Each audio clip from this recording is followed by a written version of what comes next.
தொடர்ந்து நம்முடைய இணைப்பில் பத்திரிகையாளர் திருமிகு லட்சுமி இணைந்திருக்கிறார்.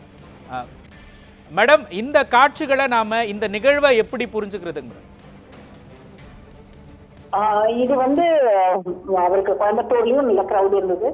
ஒரு மாஸ் கிரௌட், ஒரு மாஸ் ஃபாலோவிங் அவருக்கு இருக்குன்றது ஒண்ணுதான், அதுல மாற்று கருத்தே இல்லை. இருந்தாலுமே இவங்க இன்னும் நாட்கள் அடுத்தடுத்து வரும்போது ஒவ்வொரு கூட்டத்திலயும் இவங்க ஸ்ட்ரீம்லைன் பண்ண வேண்டியிருக்கும் இந்த கிரௌட.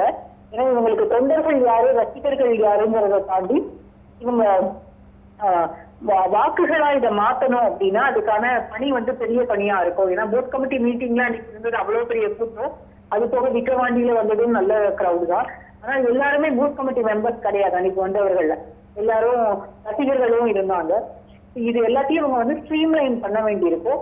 நாளடைவில், அதாவது சட்டமன்ற தேர்தல் நெருங்க இன்னும் அவருடைய ஒவ்வொரு பயணத்திலயும் அவங்களுக்கு இது பெரிய சவாலா மாறும் ஒரு கட்டத்துக்கு மேல. அப்போ இதை ஸ்ட்ரீம்லைன் பண்ண வேண்டிய கட்டாயம் அவங்களுக்கு இருக்கு. அதனாலதான் அவர் இன்னைக்கு நேரடியாக எல்லாரையும் சந்திக்கிற ஒரு நாள்.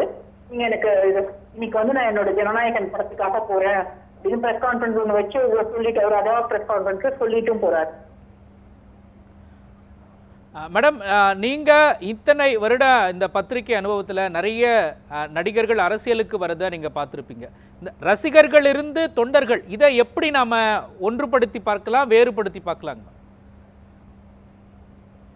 இவருக்கு மற்ற நடிகர்களை விட இவருக்கு ஒரு பெரிய ஃபாலோவிங் இருக்கு. ஏன்னா இவர் ஒரு மாஸ் ஃபாலோவிங் உள்ள ஒரு நடிகர். அதனால இவருக்கு ரசிகர்கள் எப்போதுமே அதிகம் தான். அதுல மாற்று கருத்தை இருக்க முடியாது. ஏன்னா இன்னைக்கும் அவரே சொன்னாரு, நான் சக்சஸ்ஃபுல்லான ஒரு ஹீரோ அப்படின்னு. இன்னும் சக்சஸ்ஃபுல்லான ஹீரோ தான் அவரு. அது மாற்று கருத்து இருக்க முடியாது யாருக்குமே. ஆனா இதுக்கு முன்னால தமிழக அரசியல்ல, தமிழ்நாட்டுல நம்ம நிறைய நேரங்கள்ல பெரிய கூட்டங்கள் வந்தது எல்லாம் பார்த்திருக்கோம். எல்லா நேரங்கள்லயும் கூட்டங்கள் மட்டுமே வாக்குகளாக மாறினதில்லை. அதை ஸ்ட்ராட்டஜைஸ் பண்ண வேண்டிய கட்டாயம் இவங்கள்ட்ட இருக்கு. ஏன்னா ரசிகர்கள் அவங்க வாக்களிக்கணும் அப்படின்னு பூத்துக்கு வரணும் அப்படின்னா நிறைய ஃபேக்டர்ஸ் இருக்கு. அதுக்கு விஜய் அந்த முகம் மட்டும் பத்தாது, அதை தாண்டி நிறைய ஃபேக்டர்ஸ் இருக்கு.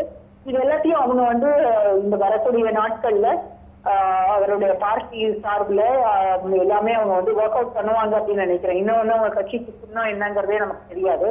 அது எல்லாமே வரணும். அதற்கு பிறகுதான் இது எப்படி மாறும், வாக்குகளாக எப்படி மாறும், இல்ல அவர் ஒரு டிஸ்டர்பரா தான் இருப்பாரா அப்படின்றத நம்ம முடிவு செய்ய முடியும். மேம், இந்த கூட்டங்கள் அப்படின்னு எடுத்தோன்னா ரசிகர்களாக இருக்கட்டும், தொண்டர்களாக இருக்கட்டும், இந்த ஒன்று கூடுதல் அவர் இதுவரையும் நிறைய பயணங்களை மேற்கொண்டிருப்பார். தமிழ்நாட்டின் பல பகுதிகளுக்கு ஷூட்டிங்காக எல்லாம் போயிருப்பார். இப்போ அரசியல் கட்சி ஆரம்பித்த பிறகு மதுரை வழியாக கொடைக்கானல் போகிறார். ஆனால் மதுரை விமான நிலையத்திலே இவ்வளோ பேர் கூடியிருக்கிறது. இதற்கான கட்டுப்பாடுகள், ஒழுங்குமுறைகள், விதிமுறைகள் இவ்வளோ விஷயங்கள் இருக்கிறப்போ இதெல்லாம் நம்ம எப்படி மேம் எடுத்துக்கிறது? இல்ல, இதுக்கு முன்னாடி நிறைய பயணங்கள் போயிருப்பார் தமிழ்நாட்டுக்குள்ளேயா. எப்போதுமே எந்த அனௌன்ஸ்மெண்ட்டும் இருந்தது இல்ல. அவர் அங்க போக போறாருன்ற தகவல் கூட வெளியில வராது. இன்னும் சொல்ல போனோம்னா தனி விமானத்துல தனியாக அவருடைய அவருடைய நண்பர் ஒருத்தவங்களோட மேரேஜுக்கு கூட போயிருந்தார். அப்ப கூட விமான நிலையத்துல கூட்டம் பெரிய அளவுல கூடலையே. அப்ப இது சில நேரங்கள்ல அனௌன்ஸ்மெண்ட் வரும்போதுதான் அந்த கூட்டம் வருது.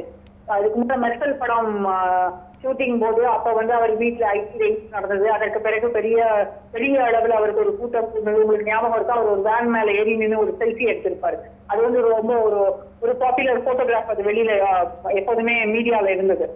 இது மாதிரி அவங்க என்னைக்கு அவர் வெளியில வரதா சொல்றாங்களோ அந்த நேரம் தான் கூட்டம் கூடுதுன்றதை நான் புரிஞ்சுக்கிறேன். இணைப்பில் உங்களுடைய கருத்துக்களை பதிவு செய்ததற்காக நன்றி திருமிகு லட்சுமி.